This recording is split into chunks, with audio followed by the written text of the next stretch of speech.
Hello again. I'm Brian Prime, and I host Void Signal Podcast. My intros are usually pretty short, but I wanted to say a couple of things just because of the amount of attention this episode is likely to get. So, first off, thank you so much for tuning in. I'm always very appreciative of any amount of time anybody's willing to give me. So, I thank you. The second thing is that not every episode of Void Signal is going to sound great. I'm just a guy with a microphone doing the best I can to have conversations with people. And sometimes those people don't have good microphones either. But we make do because everybody's just out here trying to do their best, right? So with that said, the last component that I want to say is that if you would like to help improve the quality of and help support the creation of more ad-free Void Signal, you can visit voidsignal.net or patreon.com/voidsignal. And you can consider helping the creation of more of this thing that I do. Apologies for all the noise, dog, construction outside, doing our best. I hope your weekend is good. I hope you are safe. I hope you're all right. Take care, and let's talk again soon. Let's get on with this shit. So there's going to be a little bit of ambient. That's okay. I mean, it is what it is. Let me make sure this is actually going before I start fucking running my mouth and shit. Okay. Thank you, first off, Blake, for your time and for agreeing to do this. Sure. So I'll get the preamble out of the way, just that I'm... and this is recording, This is recording, yeah. I'm a big fan. Help has been there for me in the times that I've needed it. So, first off, thank you so much for that. Appreciate that. Secondly, something that I was kind of curious about as far as health goes. The band has sort of reached this. It's currently at its height, sort of. I guess I would say, or so it seems. Well, I hope it's not the ceiling, but yeah, it's sure pretty high. Yeah, and come a long way. Is there anything in particular that you would like to try and accomplish with it next? I think that it's been very consistent for us as a band that we have never been. We've never had really vaulted or high expectations, but have always been endlessly ambitious. Sure. So that at any point where we are, we want to continue to grow artistically and success-wise, whatever. Sure. The idea, I guess, is to, even though it's taken quite a long time, I think that maybe now at this stage for me, creatively, I feel like for whatever reason, and musical movements and the social atmosphere, like the way the internet works now, the sort of current state of heavy music kind of reaching a lot more people and being more adventurous has sort of coalesced into this moment where there actually is a lot of potential for reaching a lot of different kinds of people. Sure. And I think that seeing how audiences have tended to resonate with the last record we released, it's sort of gratifying but also stimulating artistically in a way that I guess it makes me feel like I understand my own creative voice a little more, and then how people are interacting with that. And so then it makes me excited about what's next. Like, I think that in a proper symbiotic relationship between a fan base and just a musical audience and an artist is if you're actually kind of in similar places. Sure. And I think that's why this is not like an analogy I'm making to myself, but when new types of music crop up and it kind of resonates with people, suddenly I think oftentimes that's because the creative voice of whatever is being expressed is coming from the same place as the people who are listening to it. Sure. And I think that for right now, that just seems to have, we are able to cast a much wider net than we were in the past, just because of the internet has made disparate and strange musical proclivities so much more easily serviceable. Sure. You know, there's just so many. There's something for everyone. Yeah. And there's a very direct conduit for that, which is just available to you online. So I think that's a big reason why we're kind of having this moment. This big moment. That makes sense. So, I mean, it kind of sounds as if you sort of think that maybe, because I mean, Health is like a band that deals with very serious topics, very emotional, personal, vulnerable things. I don't know. It makes sense that we're all sort of stuck in that space, given the current modern day climate of like everything sucks. You know what I mean? I mean, one thing that I don't want to like regurgitate things that I've said in other interviews, but I think that one thing that's definitely a through line is that we always sort of think about the band not just from a listening perspective, but in terms of a mood aesthetically. We've always kind of had a visual or mood board aesthetic to draw on of like what kind of record we're making. And we've been saying since the band's inception that it's sort of supposed to be a soundtrack to some type of dystopian future. Mm-hmm. Whether or not and usually it's a techno Mancer kind of cyberpunk kind of, or whether or not it's alien, you know, there's technology, but everything is all fucked up. And I think we just stayed a band long enough that actually became reality. Yeah. And it's very unfortunate, but it's also kind of played into our favor still being a band, because it's like we never were part of a scene, which makes it. We were part of a scene in terms of compatriots that were playing the same kind of venues, but it wasn't. When you have a genre, it makes it so much easier to communicate to people. Also, it's like, I like fucking butt rock, and then these are bands, you know, that come out. It's like it's just serviceable to me. You know, I like country western. Yeah. When you're a band that like doesn't really have those touchstones, it can be hard to grow, but it also doesn't pigeonhole you when something goes out of style. And I think that for whatever reason now, we just stuck around, and now it's like, oh yeah, everything is really shitty. Everyone is isolated and alienated and alone and constantly indulging their obsessional addictions to technology. Sure. And part of how we assuage that too is also with funny, absurd internet content. And we've definitely found,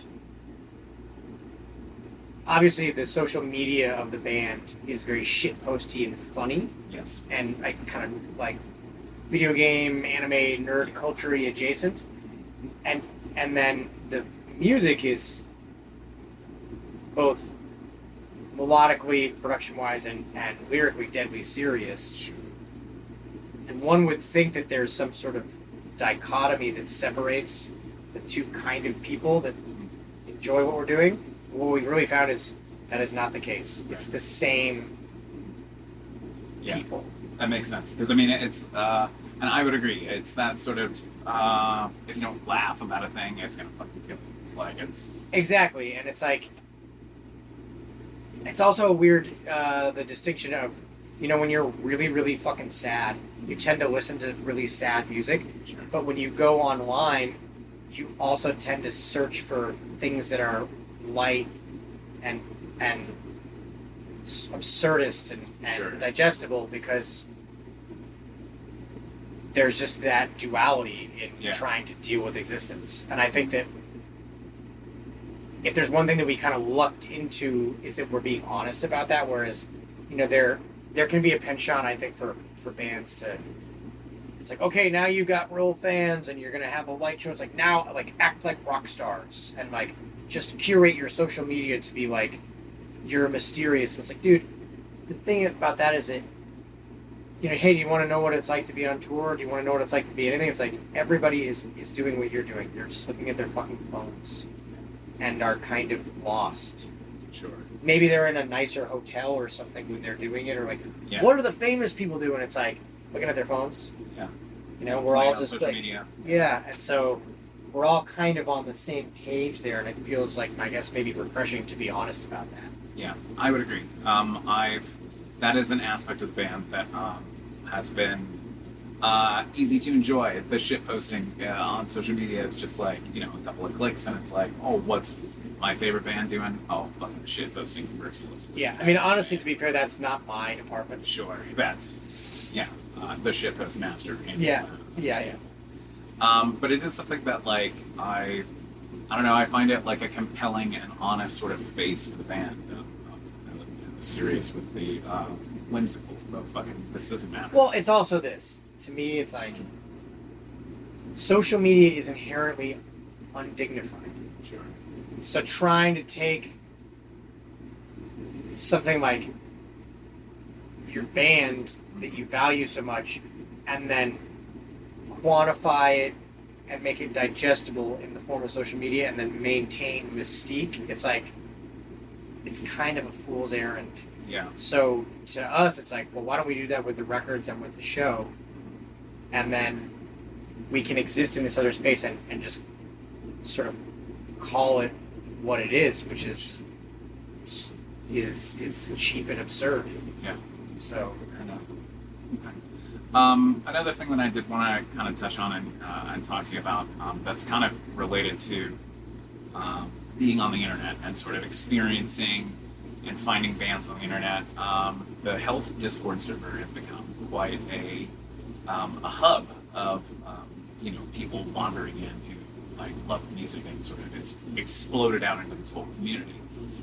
In particular, I was you know, talking to some people who were going to be at tonight's show who were like, "Oh, this is the first concert I've ever been to." And you know, I'm coming out just to see Health. Same story when I caught you guys in San Francisco a couple of years back. A lot of kids in line who were like, "This is my first show."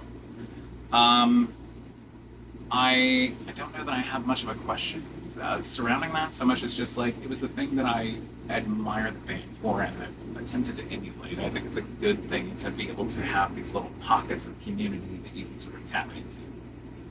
I mean, I think that there's, going back to the same things we were talking about earlier, is that people are, if they're looking for anything more than anything else lately, it's some way to feel like they belong somewhere. Sure. And whether or not that's like them being activated into some incredibly toxic culture where they still feel like there's some sort of community, Sure. and they have some voice, or something positive where they can find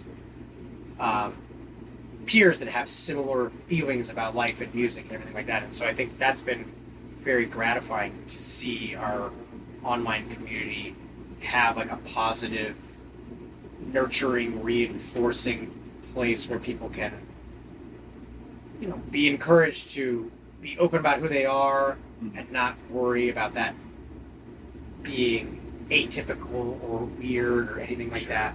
And obviously, anytime that you could be the first show someone sees, that's pretty special. Yeah. The thing that we've been finding really more interesting on this tour is people coming to the shows where it's their first show, but they're not kids. Oh. It's like they're like in their 30s, Wow. and they're going, because we've got, there's a lot of young people coming to the shows, but then there's also older people that are like, you know, show culture is very specific. Not everyone goes to shows. Sure. And I think if you can get someone involved in live music, just for me, obviously, that's a very transformative thing. And seeing bands play live transformed my life, influenced everything I wanted to do. It started with records and then seeing what it was like to see bands perform. So I think that's just the highest compliment we could receive, is if someone's like, "Hey, I'm like well into my adult life and I don't go to shows, and this is my first one." Yeah. So, I mean, that means we're somehow communicating something unique to those people, and I think that that's Special very in some way. rewarding. Yeah. Sure, that makes sense. Let me check the time here really quick. I don't want to keep you too long. Oh, no, Nice it's and okay. short is the that is a really high compliment to receive. As far as like do you feel some burden of, because you, so I guess the thing that I did want to kind of talk about as well is that like aside from the sides of the band, there's also the side of the band that's like very end overdose, the partnership with end overdose, and like the help hotline and things like that. Merchandise that says "Don't you kill yourself," things like that. Do you do you feel like those things were maybe born out of a sense of like the content in which we were dealing with is maybe sort of gravely serious, and so there are apparatus that needs to be in place surrounding this? Does that make sense? It does. I don't think it's quite as curatorially premeditated as it might seem. Okay. It's like just things happen incrementally. Obviously, we're very much pro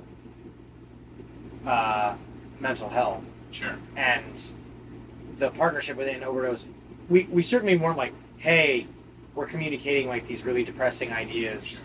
We want to make sure that we have the positive side of that. It was more like we were approached by them years ago, and it's like, oh, of course, like that sounds like a good thing to participate in. Like, we know people that use drugs.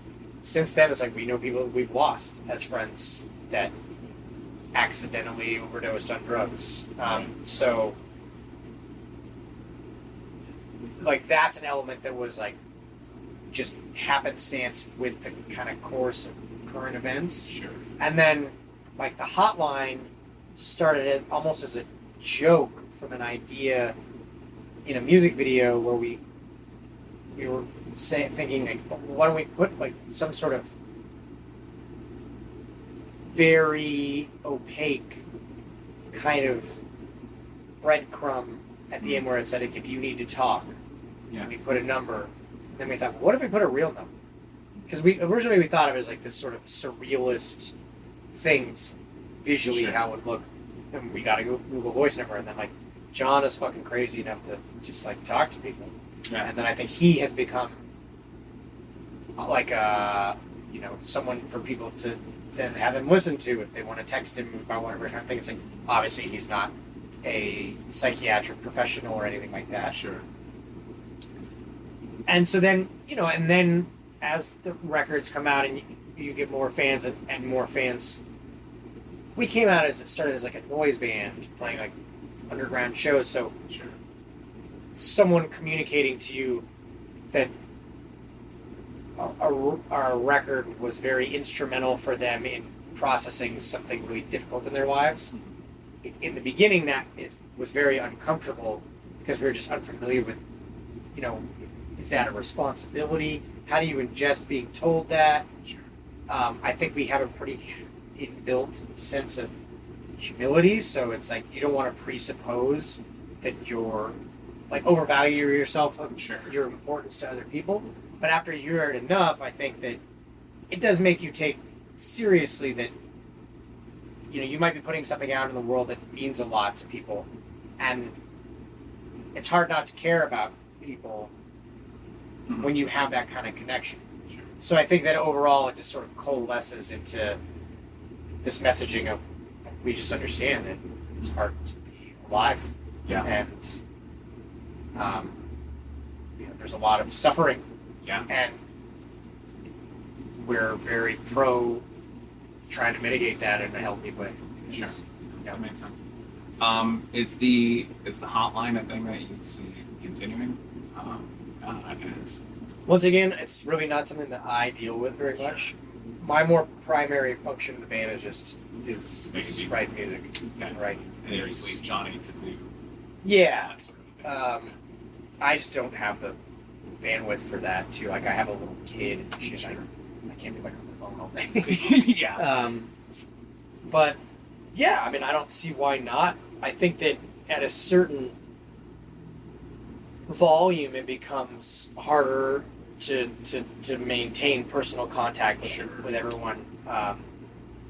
And also, you want to make sure that it's like, I think that the hardest thing for him sometimes is that, like, sometimes people really do need professional help. Sure. And we're not professionals. Sure. So that's the part that's like, And then you have to try and defer it. Yeah. Should. And like that's Yeah. because you don't want someone to ever feel like they're not being heard, Right. or that they. Most of the time, it's people call them and they're like, "Oh my God, someone answered," and they hang up. Yeah. Or they just like, because of his sort of online presence, they just fucking joke with him. Yeah. And I think he loves that. I do admire him for his ability to do it. Just because, I mean, like in the process of like running a podcast and sort of adopting a public persona and like interacting with people, it's exhausting, and I'm not doing it nearly at the same volume. Yeah, he's a rare bird. Yeah. It's a level of sort of constant interaction and input that I think is most people couldn't sustain. Yeah, agreed. I don't know how he's not exhausted. Maybe he is. I don't. I think he's okay. Okay. Okay. Well, I did have a couple of fan questions I wanted to just rattle through. Sure, I'll go quick. I'll answer them quick. Okay. The first one that was submitted to me, please just bear with me. It is. Oh, I'm just. It was. Ripping my eyes because my head. No. It was the question that was asked was, are ovipositors considered a breeding kink? An ovipositor, do you know what that is? Nope. It's like an insect part, and they make sex toys that have little eggs that like go. You can like lay eggs inside. Somebody wanted me to ask, presumably, obviously, they wanted me to ask John this. Yes. If ovipositors counted as a breeding kink. I have no way to answer that question. That is perfect. Okay. So why don't you just ask him, Okay. and then you can insert his answer. I'll just, substitute a rating. Yeah, if they're super Discord like focused, That was. I'm not gonna know. Yeah, that's fair. The one of the other questions that I got was, is there a favorite John? Somebody wanted to know, do you have a favorite John? I'm not sure I could name a John. Well, the killer I think would be the best. Okay. Didn't even do the replacement killers. And then I like Hard Target because, or no, sorry, not the killer. Yeah, he did. Let's see, what? I mean, I like Face Off. Oh, yeah, sure. That's John. Definitely. I haven't watched that movie. And I also like Hard Target because Jean-Claude Van Damme rides on the back of a motorcycle, standing up with no hands. Excellent. And what's the other one I like? Yeah, I mean, like I still think that The Killer is probably the best one. That's legitimately a great movie. Okay. But I like Hard Target because Van Damme has a mullet. Okay. That's He a has like a mullet with a lot of gel in it. Yeah. And he does a Cajun accent. Well, he's supposed to be Cajun. Sounds not good. Yeah. We were talking about Van Damme before we started the interview, and I did really like Universal Soldier as well. That was another old Van Damme movie that was pretty okay. The other day we were in a hotel and they had like a Van Damme double feature on cut up with the fucking commercials and everything, which can actually be kind of fun to watch. Like if you're just cracked out, half paying attention. Sure. And after that, they played Death Warrant, which is where he goes undercover in a prison and discovers an organ harvesting ring. Mm-hmm. And that I had not seen literally since I was a little kid. Yeah. And it was unbelievably bad, but charmingly so. Sure. So I would recommend a rewatch on Death Warrant. Okay. I will put it on the list with Simon.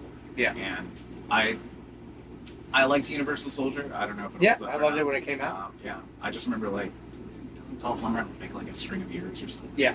Some shit. Because they're using so it's like reviving his proclivities from Vietnam. That's right. Yeah, that's what it was. Because they were both like frozen and they were both. Yeah. One's good and one's bad. Okay. The other one was the other fan question that I got was, I'm sure you guys get asked a million times a day.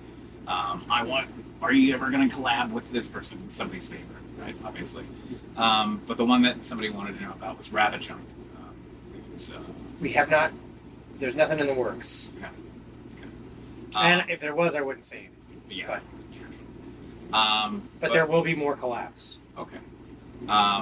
Exciting. That's good to hear. Is there, when it comes, I'll ask my own question here just real quick.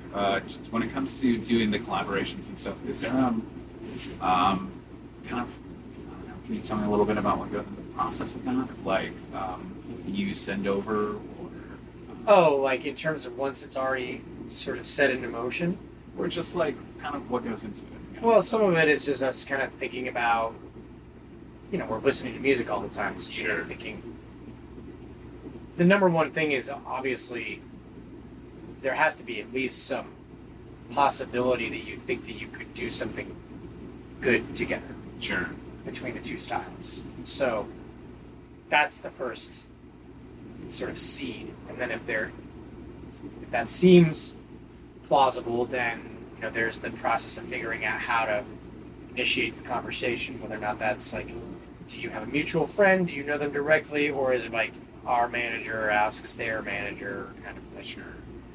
And then it's usually will start because, the overture kind of comes from us. Yeah. We'll send something very skeletal. We kind of learned early on, if you send any ideas that are too complete, you're not going to get a collaboration. You're going to get like a feature, Sure. which isn't going to really showcase both bands. Right. So it's pretty important, I think, to start with rough ideas, whether or not it's like a drum beat or a certain sample or sound or a guitar idea, but nothing where it'd be like, okay, I've got this chorus already and this other thing, because then it's just like, yeah, sing on this verse. Sure. So that's sort of how it starts. Gotcha. Sending over something bare bones. Just yeah. Right. That makes sense. Well, I'm trying to keep this short and simple. So the last question that I always ask on the podcast is just, what is something that you're enjoying right now? And your answer can be just what's that you're jazzed about. See, right now, I've had hardly any bandwidth to watch anything. Because by the time the tour's over, I usually just kind of go to bed. Sure. But I have been reading. There's two things. One is a podcast called The Connect, which is about a guy who had originally gone to prison for weed trafficking, and he just interviews criminals that have been paroled or released or whatever. It's like all kinds of, it's like one of them was like in like an Italian crime family. One of them was a meth addict / car thief who ended up becoming like an enforcer for like an Irish gang in prison. And they're like incredibly tantalizing. It's hard to not listen to them. And then I've been reading Marquez's Love in the Time of Cholera, which I somehow never got around to reading when I was younger. And I think that kind of thing, it's just so important to remind yourself that there is still art out there like that to ingest that doesn't have to be fast and sort of operating on our dopamine and, and so endlessly servable. Right. So those are the two that jump to mind. Gotcha. Good answers. I always just answer the question myself as well. So the thing I've been enjoying is that just moved to Sacramento and caught a small industrial show last night. Easter Sunday. It was Sign, I Speak Machine, and Bestial Mounds. I know them, yeah. Yeah, 3 female fronted bands and just incredible. And I Speak Machine was amazing. Like, just blew the roof off the whole fucking place. But it was cool to go to like a small industrial show again. Yeah. It's just like in a tiny venue and like people come up and play their fucking guts out for, 10 Those are usually the most special shows. Yeah, agreed. They leave a special mark. So that's what I've been enjoying recently. And just, that's it. All right, well. Cool, thanks, man. We'll wrap it up. I appreciate it. Yeah, much appreciated. I might take fucking.